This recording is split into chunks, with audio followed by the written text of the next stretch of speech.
Hello everybody, thank you so much for clicking on this video and welcome to episode 4 of my edTPA series.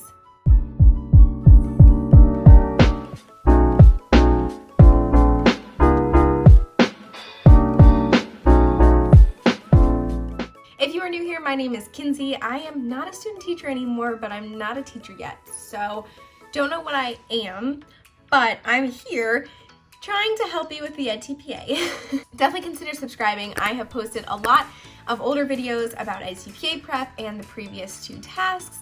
And I also have documented my whole journey of student teaching, and I will continue to document my journey of becoming a teacher. I also have an Instagram, so go follow me on there so we can hang out. And without further ado, let's talk about task 3. I will say, if you have not watched the previous 3 videos of this series, definitely consider going and doing that first. I talk about prepping for edTPA in episode 1. Episode 2 is all about task 1, and episode 3 is all about task 2. Here we are talking about task 3. We're almost done. Task 3, in my opinion, is the biggest task. I struggled with it the most, I would say. There are a lot of moving pieces and a lot of pieces that you were required to know before starting task 3. So I mentioned in my task 2 video that you should consider watching this video before you really start filming your videos for task 2. And I stand by that 100%. Knowing what's required of you for task 3 is essential to filming your videos. There is stuff that you need to have filmed in order to submit those in task 3. If you do task 1, task 2, and task 3 without looking ahead, you will miss things, and there will be things that you're making a lot more difficult for yourself because you didn't already do them. So that might have been a whole bunch of mumbo jumbo, but I really want to emphasize that when you're filming your videos, there are things that you have to incorporate in your instruction in those videos that you will need to submit in task 3. I'm going to start off today with our overview of submission for task 3.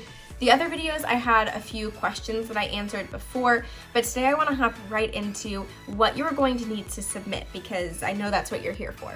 There are 5 parts to this task similar to task 1. The first part is a video or audio evidence of learning. So task 3, you have to choose some focused children. You have to choose 2. I recommend choosing 4, gathering everything you need for those 4. That way if one of them is absent one day or who knows, just choose 4, and then at the end just choose 2 so you'll have extra stuff to choose from. So for each of your focused children, you're going to provide a video or audio evidence of them learning. It could literally be anything. Just make sure, personally for me, what I did is on each day of my lessons that I was filming, I made sure that there was at least an instance where I talked to my focused child. I asked them a question, and most of the time, one of the things that I used was when you ask a student a question and they don't quite get it the first time and you rephrase your question and you support them to the answer, that's great. But make sure it's your focused child that you're doing that with, because that's what they want. So you are going to submit 2 different videos, one for each focused child of their evidence of learning. I also want to point out that if you are referencing a clip or a part of a video that you uploaded for task 2, you can absolutely do that. You don't have to re-upload the video. You can just reference the timestamps in your commentary, and that will kind of substitute having a video or audio file. Part B is going to be observation notes and work samples. So again, this is going to have 4 files uploaded to this part. You are going to have observation notes for each of your focused children, and then you're also going to have work samples from each of your focused children on the common assessment. I mentioned that I think in one of my other videos, and I had some questions about what I meant by common assessment. There is not a real definition for it because it's like, in my opinion, something that edTPA made up. Basically, it's an assessment that you give to all of your students. No. A common assessment is the big assessment, in my opinion, the cumulative assessment that you are giving to all of your students. Really what it is just the assessment that all of your students took. It could be super simple. It could be one of your activities from one of the days. You get to choose. It's not about the type of assessment, it's just about how you picked the assessment. So knowing that all of the students completed it and that you picked it as your common assessment. That's literally all it is. Don't plan around the common assessment. It will be what it will be. You will pick it later on. But for me, I knew I needed a common assessment, and so I chose the kind of cumulative one that I knew would be kind of my end of my lessons, and that's just how I did it. I don't think it really matters. But your work sample needs to be from those common assessments. Then part C is evidence of feedback. So you're gonna have 2 files of this, audio, video, or a PDF file. I chose to do PDF files, so when my students handed in their writing, I wrote them a little note back of what they did right, what they could improve on, those types of things. Evidence of feedback is really simple in my opinion, because you could also do a video clip from your teaching of when a student answered a question and you said, oh, that was a really thoughtful comment. I agree with you. I really liked how much detail you put into your comment. That's great feedback, you know, whatever. Thinking about those little things is really important. So when you are in the midst of recording your lessons, you need to make sure that there are times where you're calling on your focus student, you're giving them feedback, you are writing your observation notes. To be honest, I didn't write my observation notes until after I finished filming.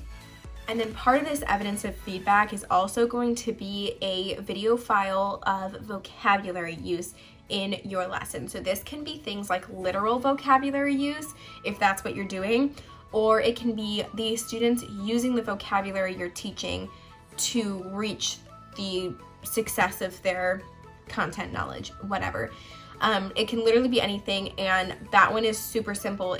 As long as you record everything, you will have something of a child using the vocabulary that they need to understand for your content or the vocabulary you're teaching. So next you have your assessment commentary. So very similar to the other ones. This one was 9 pages maximum, I believe.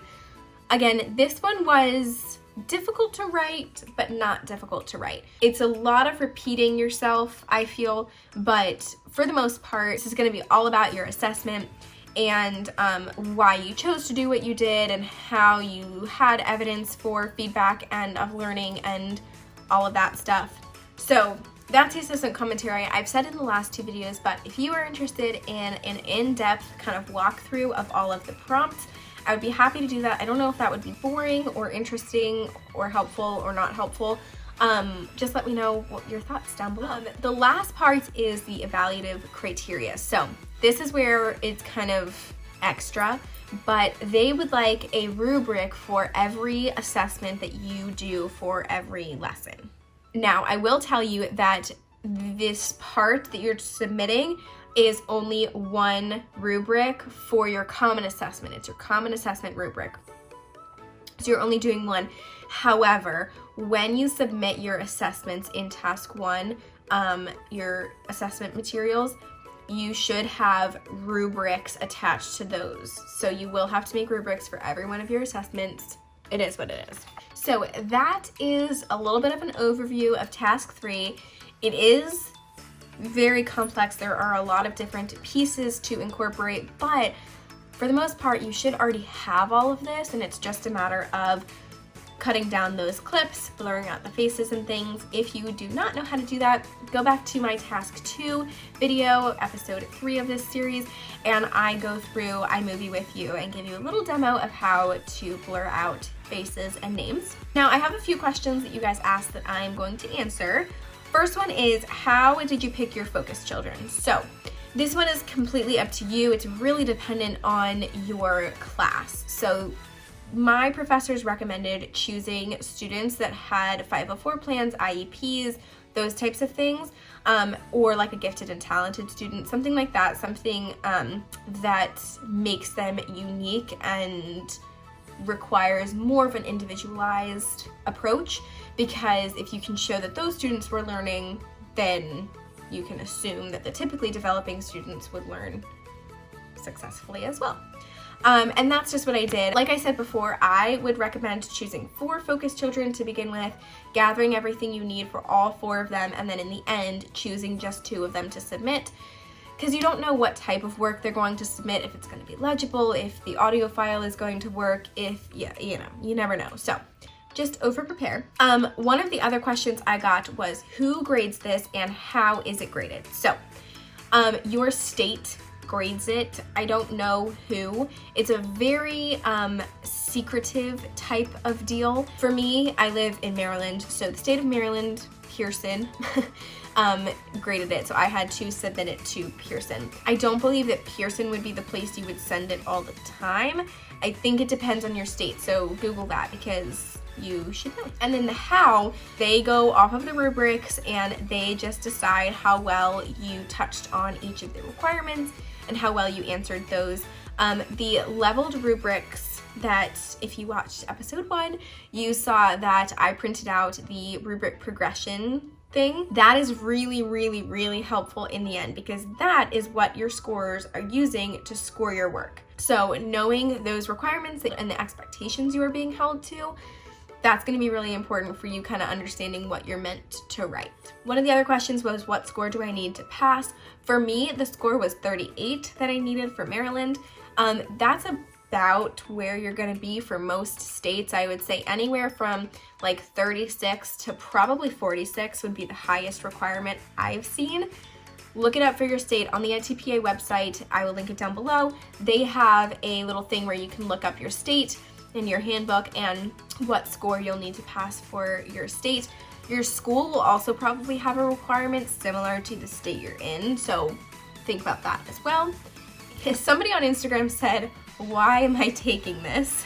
And I understand, it seems pointless sometimes, and it sort of is, but it sort of isn't, you know, whatever. The edTPA is relatively new in some places. For Maryland, it's been a requirement for quite a while, but there are some states that are just now requiring edTPA scores. It is a performance assessment rather than a standardized test, and so that's supposed to be a little bit better than just having you write on a piece of paper, which I guess it kind of is, but you know. So this, for Maryland, is part of your certification. This is how you are going to become a teacher. This is what you need to do to get your certification. If I did not pass, I would not have gotten my certification. So this edTPA is passing edTPA score as well as passing the 2 different praxises, which I have filmed on my channel. I will link those down below and above, but all of that is required for certification to teach. Then the last question, which is I kind of touched on, was how do I know that I answered the full question? They're confusing. They are confusing. A lot of these questions have like 16 parts to them, and it's like you get so confused along the way. So biggest thing I can tell you is print out that rubric level progression. Check out my first episode because I go through that with you and I just kind of show you what I printed out. The rubric level progressions is definitely the one that I would recommend the most, because when you're done writing everything, you should go through every single piece of writing that you have and compare it to the rubrics. Make sure that you're answering each question, each part, and they give you levels, right? So you would get a score of 4 if you did this, a score of 5 if you did this, a score of 3, 2, or 1, that type of thing. So you can kind of gauge where you're at with that. Your goal is a 3. Well, your goal is a 5. Those are very rare. I did not get any 5s, sadly. 4s are great. 3s are perfect. 2s and 1s you should try to avoid. Peer review for grammar, and that will help you answer the question because it will be grammatically correct. That is all I have to say. All right, you guys, that is all I have for you. That is task 3 in a nutshell, and you guys asked really great questions. I hope that I got to answer all of them. If you have any more questions, please leave them down below. I would love to answer them for you. Again, if you need any more help, please let me know. If you have any other video ideas around edTPA or in general, just let me know down below. I really want to create content for you guys that is helpful and useful and interesting and fun. So definitely leave a comment down below. Consider subscribing so you can see the rest of my teaching journey. Also follow my Instagram. I let you know every time I post, and I also post a lot more on there that you don't get to see on here. And I think that's all I have for you. I will see you in the next video. Just keep teaching.